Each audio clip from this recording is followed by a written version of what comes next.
Grève générale partout. C'est vrai que c'est parti des réseaux sociaux. C'était au cœur de l'été. On a essayé de comprendre ce mouvement, récupéré aujourd'hui par la gauche, la France insoumise en particulier, les communistes, les Verts et la CGT. Oui, mais la CGT, on sent qu'elle est embêtée parce que Sophie Binet disait il y a quelques jours que ce mouvement avait un caractère nébuleux, que c'était une initiative qui venait plutôt de l'extrême droite et donc elle n'avait pas envie d'engager la CGT dans ce mouvement. Et puis maintenant, elle dit bon, quand même, ça peut être une première étape d'une mobilisation de plus grande ampleur avec des grèves partout. Donc la CGT n'appelle pas à une journée nationale de grève le 10 septembre, mais elle dit que c'est peut-être le début de quelque chose. Donc on voit quand même qu'elle est un peu embêtée, Sophie Binet. Moi, ce que je voudrais comprendre, et je me tourne vers Bruno Poncet qui a plus l'habitude que nous de faire grève et de participer à ce genre de mouvement, c'est quand on dit bloquons tous, ça veut dire quoi? J'aimerais bien au 32-16 que les gens qui ont envie d'y participer, ils vont quoi? Ils vont aller sur les ronds-points, ils vont bloquer qui, quoi, comment?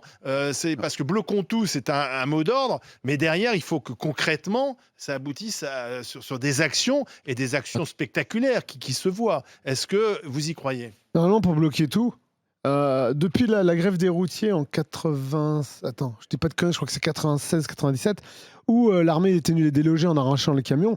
Aujourd'hui, la plupart des gens ont compris que pour bloquer tout, il faut peut-être pas non plus se bloquer, mettre des trucs en travers, mais plutôt rester chez soi, ou alors après manifester, mais surtout ne pas aller travailler. Le bloc auto, au départ, c'était certainement ça. En plus, moi, je pense que dans le mouvement du 10 septembre, c'était plutôt... Alors à l'époque, il y avait l'histoire de retirer son argent, il y avait l'histoire de ne pas aller travailler, il y avait l'histoire, à un moment donné, de se réunir. Enfin, il y avait plein de trucs. Là, aujourd'hui... Mais ça ne peut fonctionner que si ça se fait à une échelle importante. Ah bah, il faut que tout le monde... En fait, là, Si c'est 4 gugus qui retirent Ah oui, ça sert à rien. Ça va pas être spectaculaire. Ah non, mais en fait, là, après, je sais pas trop, parce que vu que ça vient des réseaux sociaux, c'est toujours un peu le sujet, de savoir comment ça monte, comment ça descend. Mais après, je pense qu'aujourd'hui, la CGT et puis d'autres s'y collent, c'est parce qu'à un moment donné, il y a aussi la récupération que fait Mélenchon. Quand Mélenchon, sur une tribune, il te dit grève générale, c'est pas à lui de le dire. Déjà, la grève générale, ça se décrète pas comme ça, hein. C'est pas de l'incantation. Parce que tu sais, là, aujourd'hui... Et puis, c'est pas un homme politique de le faire. Déjà, c'est aux travailleurs. Parce que le syndicat, il est juste là pour être le relais du travailleur.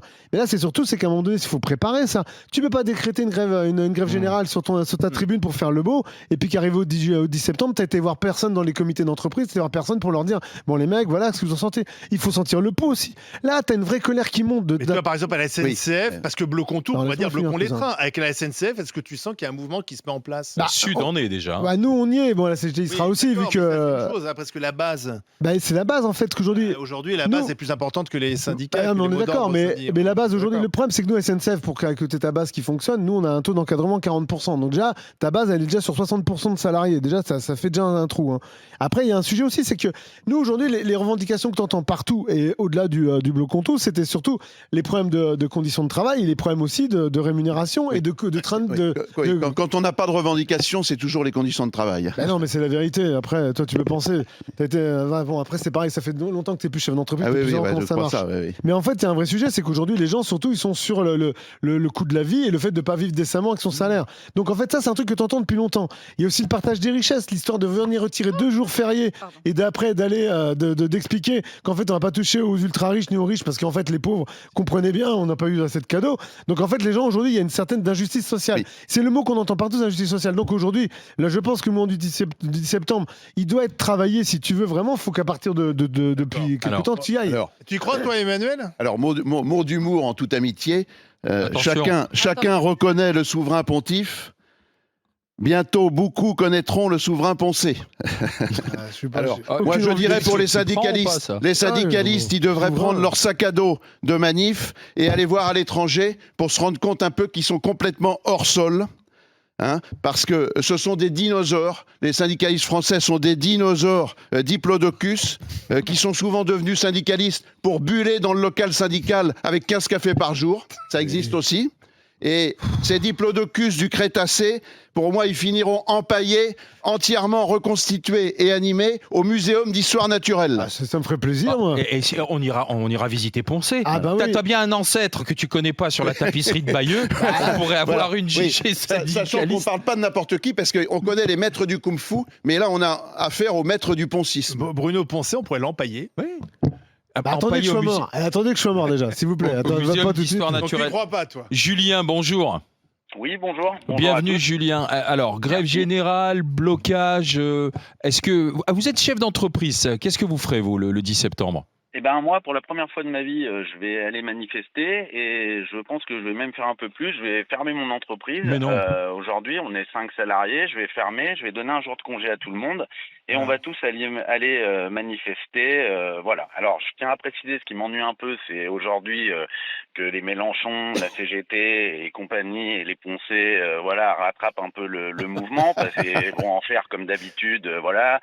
Est-ce que ça risque pas de tuer le mouvement, cette récupération politique à gauche? Parce que moi, quand je regarde au début, ça partait pas vraiment de la gauche. C'est ça le truc. C'est ça. Et en fait, au début, c'était vraiment... Enfin, moi, pour la première fois que je suis chef d'entreprise, j'avoue, j'ai pas de problème d'argent. Je suis parti de zéro, j'ai monté mon entreprise, je gagne correctement ma vie. Les gens chez moi sont plutôt bien traités, bien payés, etc. Voilà, j'ai quand même des considérations sociales. Voilà, c'est pas parce qu'on est un peu à droite que comment dire, on est forcément contre le social, etc. C'est pour ça que j'ai voté Macron. C'est la première fois de ma vie que je votais parce que je trouvais que c'était un sujet... Enfin, c'était la première fois qu'on n'entendait ni droite ni gauche. C'était chouette. Donc vous, Julien, le chef d'entreprise, c'était plutôt contre le ras-le-bol fiscal, c'est ça? C'est les taxes, c'est l'État omniprésent, c'est ça? Et les 2 jours fériés. Et puis quand on nous dit que c'est notre faute si on est dans cette situation aujourd'hui, alors que ça fait 40 ans, moi j'ai 44 ans, Bérou, j'en entends parler depuis que j'ai appris à marcher à 3-4 ans. Bérou, j'en peux plus en fait. C'est toujours les mêmes depuis 40 ans qui nous ont tous fait payer et travailler plus et le jour férié de solidarité et ceci et cela. Et moi j'ai pas de problème pour travailler, j'ai toujours travaillé. Par contre, là j'arrive à un stade où on me demande encore des efforts et tout est de pire en pire. On est quasiment dans un pays du tiers-monde. Je sais pas si un jour il y a des gens qui vont ouvrir les yeux.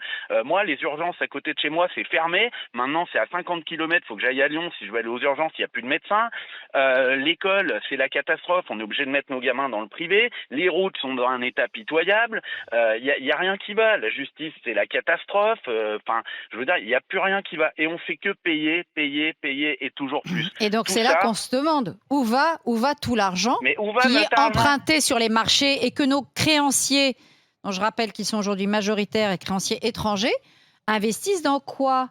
L'État, une fois qu'il reçoit cet argent, tout cet argent liquide, enfin cet argent frais, ça va dans quoi? Apparemment, ça va pas à l'hôpital, ça va pas à l'école, ça va pas sur les routes.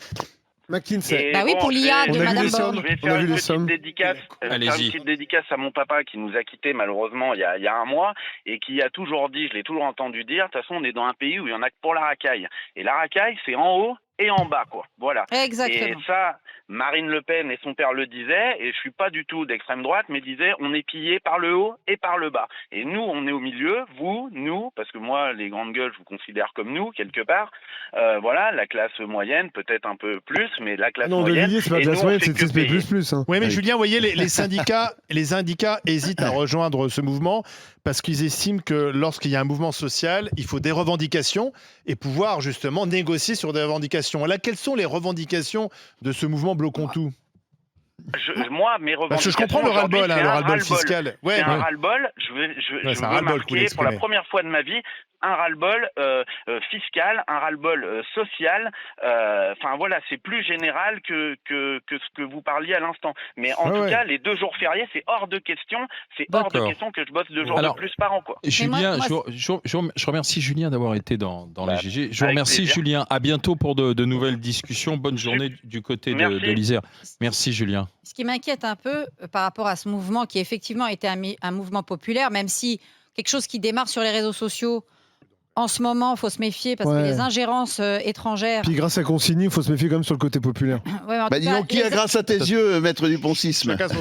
Les ingérences étrangères ne sont pas toujours à exclure, mais peu importe. Je pense qu'une fois que ça a pris, la réalité, elle est là. Il y avait un mouvement populaire. Rappelons-nous des Gilets jaunes. Les Gilets jaunes, c'est vraiment un mouvement de la base qui a commencé d'ailleurs sur un réseau social qui est Facebook, qui est plutôt un réseau social un peu plan-plan, etc. Et que disaient les Mélenchon et les CGTistes au départ? Ah, les fachos. Ah, la Marseillaise. Ah, le drapeau français. Ah, et on ne va pas aller se mêler avec ces gens-là, etc. Au bout d'un mois et demi, quand ils ont compris que c'était un mouvement véritablement, authentiquement populaire des travailleurs français, ce que la gauche a abandonné depuis 1980, là, ils se sont dit, on va récupérer le machin. Et à partir du jour où la LFI et les syndicats sont intervenus dans les cortèges des Gilets jaunes, ça a été la catastrophe. Il y a eu des pillages, il y a eu une répression accentuée. Elle existait déjà avant, mais là, quand ils viennent nous dire oui, ils ont perdu des mains et tout, c'est en particulier, effectivement, la police, elle a dû être plus dure parce que c'était gangréné par des black blocs déguisés en Gilets jaunes. Et donc là, moi, ce que je crains, c'est que si ce mouvement se laisse gangréner par... Et maintenant, les LFI sont encore plus dangereux parce qu'ils ont en plus d'autres idées. Donc attention avec quoi ils vont venir défiler et avec qui. Ça va être joli, vu leur délire depuis 7 octobre 2023. Donc moi, je dis à tous ceux qui vont manifester, essayez de faire des cortèges dans lesquels vous tenez à distance les partis et les syndicats. Tu réécris quand même bien l'histoire, parce que je te rappelle quand même que l'assaut de l'Arc de Triomphe, on se rappelle bien que qu'on cassait l'Arc de Triomphe, c'était pas des LFistes ni des machins. Tu te rappelles très bien de quelle notation ils étaient, et on a tous encore les images. Ceux qui sont montés tout ils étaient bien rasés avec des beaux tatouages avec des petites croix. Pas du tout. Ceux qui sont montés tout en haut, c'était des racailles des quartiers. Tu racontes n'importe quoi. Ceux qui ont détruit en bas, rappelle-toi. Ceux qui ont détruit l'Arc de Triomphe, ils ont été interpellés. Rappelez-vous les images avec ça. Ils n'avaient pas beaucoup de cheveux, moi je trouve. Pas du tout. Non, ceux qui ont détruit à l'intérieur. Ceux qui ont détruit à l'intérieur, c'est pas vrai, c'était des mecs des quartiers. C'était des opportunistes pour foutre le bordel. Oui, bien sûr, mais rasés un peu. Et ce sont des vrais gilets jaunes qui ont protégé la flamme. Exactement. Donc non, ça tu racontes. Conformément à ce que dit Barbara, la France est tellement inflammable que c'est pour ça que c'est pas raisonnable de faire chuter le gouvernement. Ils ont été condamnés. Moi, vous écrivez l'histoire. Tu peux retrouver Bruno a en partie raison, parce que parmi ceux qui notamment sont aussi affrontés avec les forces de l'ordre, on s'est aperçu qu'il y avait ceux qui défilaient à Saint-Michel, tu sais, tout en noir, avec des bras tendus. J'ai plus le nom de leur groupuscule. Ceux qui étaient à l'Arc de Triomphe, c'est pas les générations libertaires. Ceux qui, à l'extérieur, se sont affrontés aux forces de l'ordre, si tu veux, mais ceux qui sont rentrés à l'intérieur, qui ont cassé, qui sont montés jusqu'en haut, etc., c'était pas des mecs d'extrême droite. Tu peux t'affronter aux forces de l'ordre, c'est normal. Alors attendez, on va revenir à notre discussion qui est celle du 10 septembre. D'accord, et quand Dieudonné est arrivé avec toute sa clique en se mettant à tenir des propos antisémites dans les manifs de Gilets jaunes, c'est pas venu de l'extrême droite, de l'extrême droite, de l'extrême gauche, ça, des réseaux soraliens qui sont proches des LFI. Fini. Attends, on va pas laisser dire ça. Je te rappelle quand même que le parrain du gamin Dieudonné, c'est Le Pen. Donc excuse-moi pour l'extrême droite, c'est comme ce que je te dis. C'est ce que je te dis, c'est les réseaux soraliens proches de LFI. On n'est pas là-dessus. Ah bah oui, t'es en train de tartiner l'extrême gauche à chaque fois, mais je crois que pas du tout. Aujourd'hui, les soraliens, ils sont avec LFI, figure-toi. Bien sûr que oui. On n'est pas là-dessus, on va revenir sur le 10 septembre. Et c'est Sacha qui veut nous en parler du côté de la Haute-Garonne. Bonjour. Bonjour à tous. Vous travaillez dans le secteur du transport. Vous-même, qu'est-ce que vous ferez alors le 10 ? Tout comme Julien, c'est la première fois que je vais aller dans la rue. Ah bon ? Alors par contre, les syndicalistes, merci, au revoir, et les politiques, merci, au revoir. À un moment donné, j'aime bien quand on dit oui, les Français, ils attendent, et les Français, non. Personne nous connaît, le petit peuple, personne nous connaît, personne nous représente. Le mépris des politiques, c'est genre, j'en peux plus. Comme disait Julien Bayrou, moi depuis que je suis né, j'ai 39 ans, depuis que je suis né, je le connais ce mec, j'ai l'impression qu'il fait partie de la famille, mais il raconte que des bêtises H24. Tous les politiques sont dans le même sac, extrême droite, extrême gauche. Pareil, LFI a arrêté avec les récupérations du 10 septembre, ça suffit. À un moment donné, en fait, c'est la vraie vie. La vie des médias, la vie des politiques, c'est pas la même vie que nous on vit tous les jours. Moi, je travaille 7 jours sur 7. Je suis dans le transport, l'essence, tous les jours ça augmente. Tous les jours, ça augmente, ça descend, ça augmente, ça descend. Maintenant, on nous fait croire que 1,55 € le gasoil, c'est pas cher, alors qu'il y a quelques années, c'était 1,12 €. Donc en fait, on fait comment ? Moi, je vois mes employés qui souffrent, qui galèrent, qui font des heures sup, personne s'en sort. Donc il y a la vraie vie, et ça, va falloir vraiment l'entendre à un moment donné. Et les politiques, et les médias aussi, je vous écoute, vous, RMC, de temps à autre, mais à un moment donné, stop. Donc le 10 septembre, oui, je vais aller manifester. On verra ce que ça donne. Mais de toute manière, pour obtenir quoi ? Comme notre cher président attend que la guerre, alors la guerre extérieure ou la guerre civile, il attend que ça. Et à un moment donné, il faut arrêter de prendre les gens pour des cons. Mais pour obtenir quoi, justement ? Le départ d'Emmanuel Macron ? Pour obtenir un changement. Lequel, je ne sais pas. Mais le départ d'Emmanuel Macron ? On attend quoi ? On meurt en silence ? On fait comment ? On meurt en silence ? On dit rien, on souffre, on meurt en silence ? Ou sinon, on fait comme Barbara, on dit que c'est la faute de toutes les des racailles des quartiers et on donne la faute aux autres. J'ai pas dit ça. J'ai dit que chacun a sa part, mais que eux, ils ont leur part aussi. À un moment donné, il faut bien qu'on se bouge. C'est nous qui souffrons. C'est nous qui souffrons tous les jours. Oui, mais qu'est-ce qui ferait, Sacha, qu'est-ce qui ferait changer les choses ? Est-ce que c'est le départ du président de la République ? Parce que c'est là, je ne comprends pas. Mais vous ne comprenez pas pourquoi ? Pourquoi vous ne comprenez pas ? Parce que qu'est-ce qu'on doit faire ? Même vous, les médias, il faut nous aider. Qu'est-ce qu'on doit faire ? Bon, on vous donne la parole déjà, aller dans la c'est ce rue qu'on peut faire. c'est pas du tout la solution. Mais à un moment donné, oui, il faut qu'on fasse quelque chose pour Casser, c'est quoi la solution? Non, mais nous, on est d'accord avec vous, Sacha, parce que là, vous avez l'impression qu'on vous accuse. Bon, je pense que vous êtes un peu hostile aux médias, mais. Non, mais j'essaie de comprendre. Non, mais vous voulez quoi comme issue? Oui, mais l'issue du 10 septembre, c'est quoi? Comment? Ça doit être quoi l'issue de ce mouvement? Est-ce que c'est sur quoi? L'issue, ce serait bien qu'à un moment donné, un politique, n'importe lequel, je sais pas, qui ait une raison et qu'on dise à un moment stop, ça suffit. Parce qu'on voit bien que notre président, il n'a plus aucune limite, mais plus aucune. Voilà, donc on est d'accord, la démission de Macron. Mais à un moment donné, que quelqu'un réalise que le peuple souffre. Moi, je suis chef d'entreprise. Si je vois que mon entreprise souffre, je suis obligé d'avoir une réaction. On est bien d'accord? Oui. Je suis obligé d'avoir une réaction pour sauver mon entreprise. Mais là, on élit des gens à la tête du pays. À un moment donné, ils ne peuvent pas nous laisser crever comme ça. Il y a des mecs qui se suicident. Et à un moment donné, c'est bien de parler, c'est bien de discuter, c'est bien de balancer des débats. Mais à un moment donné, il faut une réaction parce qu'il y a des gens qui meurent. Donc vous voulez par exemple, est-ce que vous voulez par exemple beaucoup moins de charges ou de cotisations aujourd'hui? Mais on veut surtout de la sérénité. Mais la sérénité, je ne sais pas comment ça s'écrit. On travaille, on fait tourner l'économie du pays. Ce n'est pas un problème. On fout la paix, quoi. Mais à un moment donné, de la sérénité, que quelqu'un nous parle réellement, qui parle français, qu'on nous dise, attendez les gars, là on va se serrer les coudes, on va tous se sortir de la merde, mais à un moment donné, on ne peut pas taper sur les moyens, comme nous, même chef d'entreprise, on nous prend tous pour des riches, mais alors, mon Dieu, je donnerai maintenant... Oui, d'accord, mais qu'est-ce que vous voulez? Qu'est-ce que vous souhaitez? Sacha, parce que vous parlez avec Oui, mais quel changement? Sacha, il veut qu'on reconnaisse que le pays tient grâce à la classe moyenne et que la classe moyenne, elle travaille, elle paye et en plus on lui dit ferme-la sinon t'es une facho. Alors que en haut et en bas, d'une certaine façon, ça se gave. Je dis pas qu'en bas les pauvres se gavent, c'est pas ce que je dis, mais les pauvres, non, les pauvres sont maintenus dans la précarité. Les pauvres sont maintenus dans la précarité parce que ça sert à la gauche. Oui, ça sert à la gauche. Ça sert à la droite, pas du tout. L'immigration de masse, ça sert à la gauche parce que tu à la droite surtout à faire retourner ses usines. Tu fais venir des gens qui ne peuvent pas travailler. Tu fais venir des gens qui ne peuvent pas travailler, qui s'enferment dans la pauvreté. Mais par contre, tous les chantiers sont faits que par des gens de droite. Oui, c'est pas en montant les gens les uns contre les autres. Mais je ne les monte pas les uns contre les autres. C'est ton métier, Barbara, ici. Tu le sais bien. Dans la classe moyenne. Toujours en position entre les uns et les autres. Dans la classe moyenne. Dans la classe moyenne. T'en es pas. Les immigrés. T'en es pas. Mais si. T'en es pas. Bah si, elle est majoritaire. Bah si, la classe moyenne. Pardon, je suis pas de la classe moyenne. Je suis de la classe quoi alors? T'énerve pas, Barbara.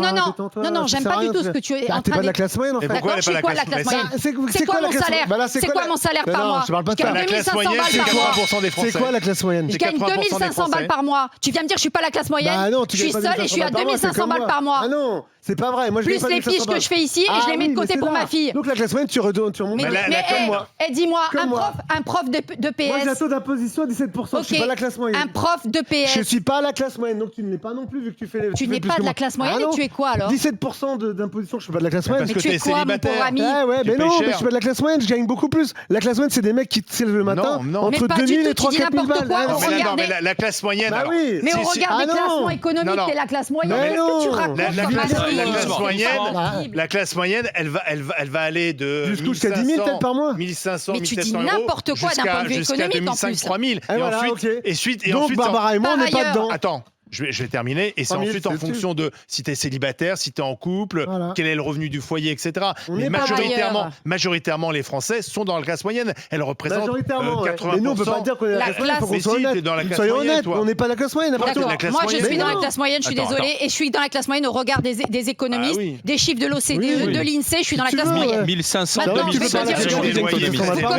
vous commencez l'un comme l'autre à me pomper l'air et à me saouler, à essayer de me présenter comme quelqu'un qui serait négative systématiquement vis-à-vis de l'immigration, etc. Non, parce que ça commence à bien pomper. Donc je te le dis, non, tu attends que je termine. Bah non, mais on va pas nous faire réquisitoire. Si, parce que toi, tu passes ton temps à sous-entendre des choses et on est à la limite parfois de me traiter à moitié de raciste, donc ça commence à bien gonfler. Moi, je vais te dire, des gens de la classe moyenne, des gens issus de l'immigration et d'immigrés qui travaillent, qui s'arrachent la tête pour travailler, pour faire réussir leurs gosses, il y en a plein. Et ils en ont ras-le-bol de voir qu'une petite minorité de ces gens-là leur porte préjudice. Et je vais te dire, ils en ont un ras-le-bol. Et ces gens-là, d'ailleurs, ils commencent même à voter à droite et très à droite parce qu'ils en ont marre. Alors arrêtez tout le temps de me dire vous montez les Français les uns contre les autres. Moi, je monte pas les Français les uns contre les autres. Je monte ceux qui ont envie de travailler, de respecter la France contre ceux qui n'en ont rien à faire et qui s'essuient les pieds dessus. C'est tout. Et moi, je regarde pas la couleur des gens et leur religion. Je regarde ceux qui aiment la France et qui veulent travailler pour elle. Selon les chiffres officiels, la classe moyenne. Moi, ça c'est carré. Les chiffres officiels, la classe moyenne, c'est 1005 à 2007. Ah oui.